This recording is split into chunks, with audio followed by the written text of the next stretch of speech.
বিজনীৰ কংগ্ৰেছৰ যোগদান সভা উপস্থিত কংগ্ৰেছৰ ৰাজ্যিক সম্পাদক আজি চিৰাং জিলাৰ বিজনী তৃণমূল কংগ্ৰেছ BPF দলৰ পৰা কংগ্ৰেছ দললৈ যোগদান কৰিলে 50 জনকৈ নেতাকৰ্মীয়ে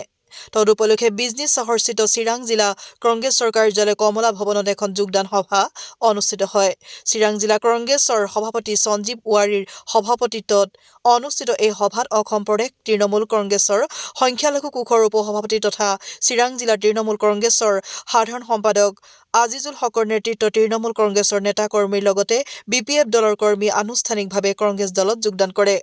আজিৰ এই সভাত অসম প্ৰদেশ কংগ্ৰেছ কমিটিৰ সম্পাদক জ্যোতিৰ্ময় বৈশ্য সাধাৰণ সম্পাদক খলিলুৰ ৰহমান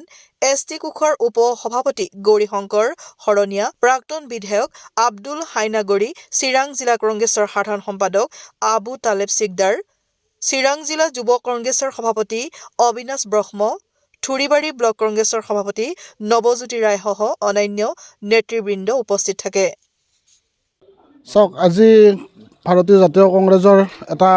মহৎ দিন আজিৰ দিনটোতে মহাত্মা গান্ধীয়ে কৰ্ণাটকৰ বেলগামত কংগ্ৰেছৰ ৰাষ্ট্ৰীয় সভাপতিৰ দায়িত্ব গ্ৰহণ কৰিছিল আমাৰ এক্সটেণ্ডেড CWC মিটিঙো চলি আছে সমান্তৰালকৈ আজি চিৰাং জিলা কংগ্ৰেছৰ নেতৃত্বত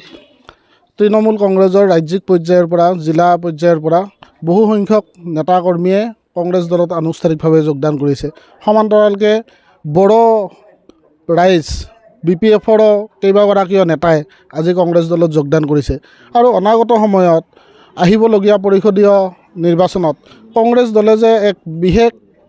সাফল্য অৰ্জন কৰিব তাতে কোনো দ্বিমত নাই এটা কথা স্পষ্ট কংগ্ৰেছে বিগত 23টা বছৰে ইয়াতে সাংগঠনিকভাৱে বিশেষ কাম কৰা নাই তাৰ মাজতে আমি BPFৰ ওপৰত বহুখিনি আস্থা প্ৰকাশ কৰিছিলোঁ কিন্তু BPFৰ যিখিনি হাগ্ৰামাৰ নেতৃত্বত কাম কৰিব লাগিছিল সকলো জাতি জনগোষ্ঠীক লৈ সেই কামখিনি নকৰাৰ ফলশ্ৰুতিত ৰাইজে এইবাৰ পুনৰাই কংগ্ৰেছক এই বিটিআৰ অঞ্চলত নেতৃত্ব লোৱাটো বিচাৰিছে আমি প্ৰদেশ কংগ্ৰেছে এটা কথা স্পষ্ট কংগ্ৰেছে নিজৰ নেতৃত্বত ৰাইজৰ সহযোগত এইবাৰ নিৰ্বাচনত অৱতীৰ্ণ হ'ব আৰু এইবাৰ আমি বিটিআৰত চৰকাৰ গঠন কৰিম সেয়া নিশ্চিত